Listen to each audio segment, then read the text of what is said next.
Bienvenidos al canal educativo de la Escuela Militar de Medicina de México.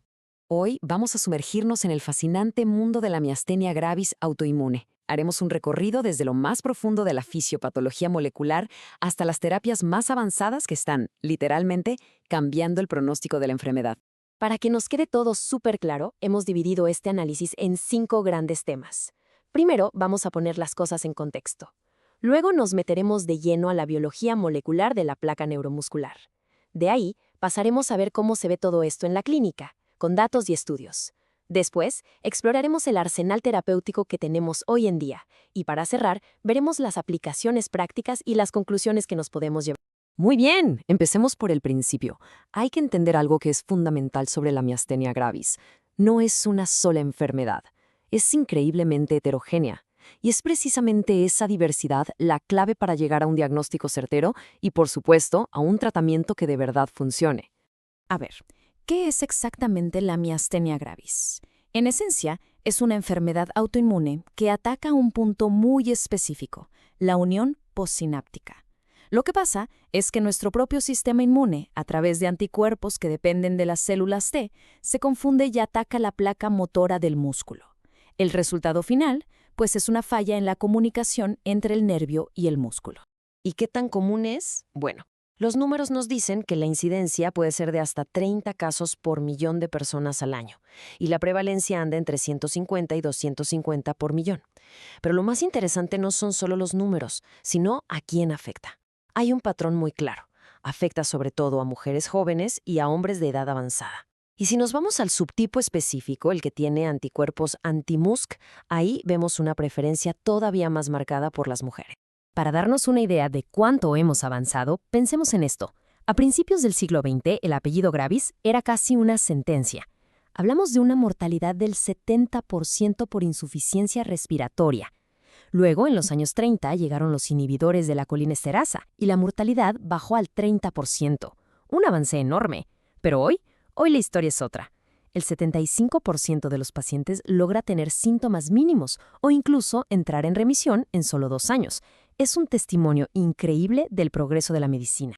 Muy bien, ahora vamos a ponernos el microscopio. Vamos a bajar al nivel molecular, al verdadero campo de batalla, la unión neuromuscular. Es aquí, en este espacio diminuto, donde se libra la guerra autoinmune que define por completo qué es la miastenia gravis y cómo se va a manifestar en cada paciente. Aquí la cosa se pone súper interesante porque no hay una sola forma en que la enfermedad ataca. Fíjense en la tabla, tenemos 2 grandes vías. Por un lado está la miastenia HCR positiva. Aquí, los anticuerpos IgG1 e IgG3 lideran un ataque triple, activan el sistema de complemento, hacen que los receptores se internalicen, o sea, que se escondan, y por si fuera poco, los bloquean directamente. Ahora, en el otro extremo tenemos la miastenia MuSK positiva. El mecanismo es mucho más sutil, pero igual de devastador. Aquí, los anticuerpos son IgG4 y como son funcionalmente monovalentes, no activan el complemento. Lo que hacen es impedir la fosforilación de una proteína clave, la MuSK, y con eso desorganizan toda la arquitectura de la placa motora. Ok, ya entendimos lo que pasa a nivel microscópico. Ahora la pregunta es, ¿cómo se ve todo esto en el mundo real? ¿Cómo se traduce esta batalla molecular en los signos y síntomas que vemos en el consultorio? Y más importante aún, ¿cómo lo medimos objetivamente? Y miren esto, porque es la semiología en su máxima expresión. Un signo clínico clásico. En la primera imagen vemos una ptosis clarísima en el ojo derecho. Ahora, fíjense lo que pasa en la segunda imagen. Al levantar manualmente ese párpado, ¡zas!, se desenmascara la debilidad que estaba oculta en el otro ojo, y la ptosis izquierda se hace evidente. Este es el famoso signo de la cortina, una demostración elegantísima de la ley de Hering de inervación igual. Aquí tenemos otro hallazgo clínico que nos da muchísima información. Esta atrofia en la lengua, con ese triple surco tan característico, nos habla de una debilidad vulvar crónica que quizá no ha sido tratada del todo bien. Es un signo que nos debe hacer pensar sobre todo en pacientes con miastenia MuSK positiva. Y aquí viene lo importante para la clínica. Este signo no es para siempre. Con un buen tratamiento inmunosupresor, la lengua puede volver a la normalidad por completo. El examen físico, la semiología, es increíblemente poderoso, no hay duda. Pero ¿cómo pasamos de la sospecha a la certeza? ¿Cómo confirmamos sin lugar a dudas que hay una falla en la transmisión neuromuscular? Pues para eso, la respuesta definitiva nos la da la electrofisiología. Hablemos de la estimulación nerviosa repetitiva. La idea detrás de esta prueba es simple. Vamos a fatigar la unión neuromuscular. Al estimular el nervio repetidamente, agotamos las reservas de acetilcolina. En una persona sana no pasa gran cosa. Pero en un paciente con miastenia, vean la gráfica. Estamos estimulando el trapecio a 3 Hz y ¿qué vemos? Una caída. Un decremento del 28% en la amplitud del potencial de acción muscular. Esto es un hallazgo patológico clarísimo que nos grita miastenia. Y si la prueba anterior era buena, ahora vamos con la joya de la corona. La prueba electrodiagnóstica más sensible que tenemos, la electromiografía de fibra única. Con esta técnica, lo que medimos es la variabilidad en el tiempo de respuesta, el famoso jitter, entre dos fibras musculares que vienen del mismo nervio. Y lo que estamos viendo aquí es un jitter altísimo, de 118 microsegundos, además de bloqueos, o sea, a veces la señal ni siquiera llega. Esta es la confirmación, a nivel de una sola fibra muscular, de que la placa motora no está funcionando bien. Perfecto. Ya tenemos el diagnóstico confirmado. Ahora, ¿qué hacemos? El tratamiento. Y aquí hay que decir que el objetivo ha cambiado. Ya no nos conformamos con que el paciente esté bien. El objetivo hoy en día es mucho más ambicioso.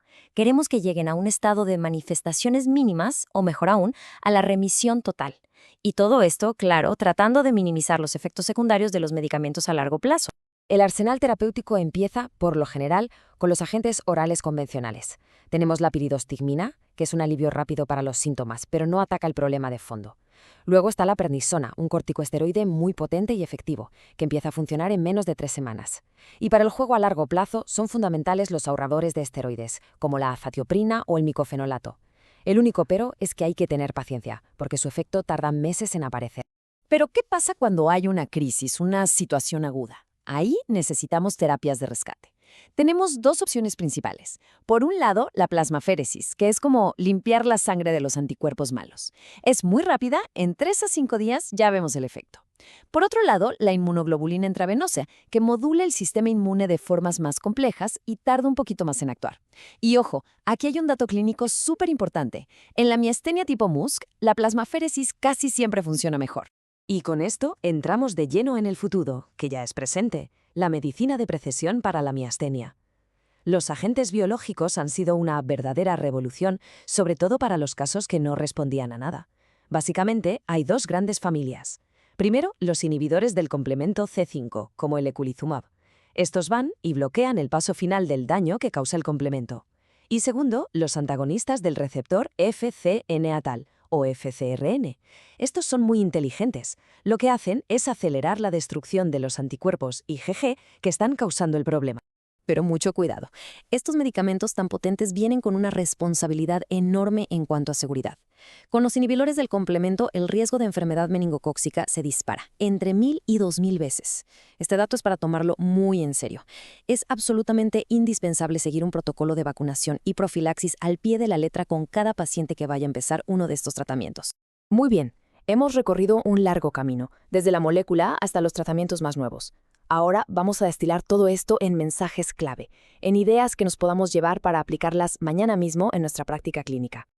A ver, puntos clave para no olvidar. 1. El diagnóstico se construye sobre 3 pilares: la clínica, la serología, buscar los anticuerpos, y la electrofisiología. 2. En pacientes jóvenes con miastenia AChR positiva, no hay que olvidar la timectomía. Puede ser el camino a una remisión sin medicamentos. 3. Los nuevos biológicos son nuestras armas potentes para los casos difíciles. Y 4. No todo es igual. La miastenia ocular, una crisis, el embarazo, cada escenario necesita un plan de juego diferente. Al final del día, la clave del éxito es una inmunoterapia hecha a la medida de cada paciente. Y quiero terminar con una reflexión, una pregunta que creo que va a definir el futuro de nuestro campo. Ya tenemos en nuestras manos terapias que apuntan a blancos moleculares específicos. La pregunta es, ¿estamos en el umbral de una nueva era? ¿Cómo vamos a dejar atrás la inmunosupresión generalizada para entrar de lleno en una terapia molecular personalizada, diseñada para el endotipo único de cada paciente? Sin duda, lo que viene en la próxima década va a ser transformador. Este video fue producido por el general de brigada médico cirujano Humberto Carrasco Vargas. Muchas gracias por su atención.